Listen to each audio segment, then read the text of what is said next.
দিনাজপুরের হিমাগারগুলোতে এখন নিস্তব্ধতা। জাত ভেদে আলুর দাম কমে বিক্রি হচ্ছে প্রতি কেজি 10 থেকে 12 টাকায়।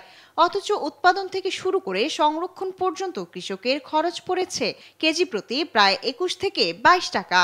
ফলে প্রতি কেজিতে 10 থেকে 12 টাকা পর্যন্ত লোকসান গুনতে হচ্ছে কৃষক ও ব্যবসায়ীদের। আলু কিনছি 800 টাকা বস্তা, আলু এবার খোয়া লস। আলু এখন গাড়ার জন্য নিয়ে যাচ্ছি আর বাদ বাকি থুয়ে যাচ্ছি। আলু তো এবার মনে করে এলাকা আমাদের গ্লাসের আলু, বীজ আলু, তা আলুর বাজার খুব খারাপ কারণে আলু নিবাইস আছে না মানুষ। এক বস্তা আলুতে লোকসান হচ্ছে প্রায় 700 থেকে 800 টাকা।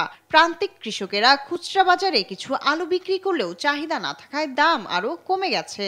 অন্যদিকে হিমাগারের ভেতরে কর্মচাঞ্চল্য না থাকায় এর কর্মচারীরাও পড়েছেন বিপাকে। অনেক কৃষক আছে যারা আলু বের করছে না, আমার সাথে অনেকে বীজ রেখেছে কিন্তু তারা আসতেছে না।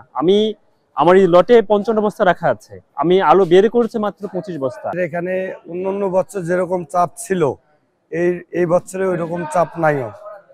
অনেকেই আলু বার করতে আসতেছে না, কেউ করছে যে টিপিএস আলু বার করে তো ভাড়ার টাকায় উঠতেছে না, নিয়ে যা কি করব। গেল বছরের তুলনায় এবছর হিমাগার থেকে আলু নিয়ে যাওয়া কৃষক ও ব্যবসায়ীদের সংখ্যা কম। এতে কমে গেছে হিমাগারের আয়ও।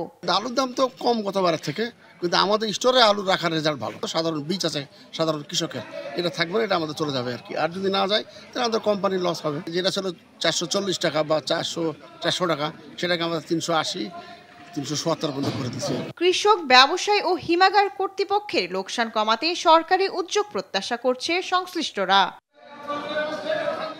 শায়লা খান, নিউজ ডেস্ক, দেশ টিভি।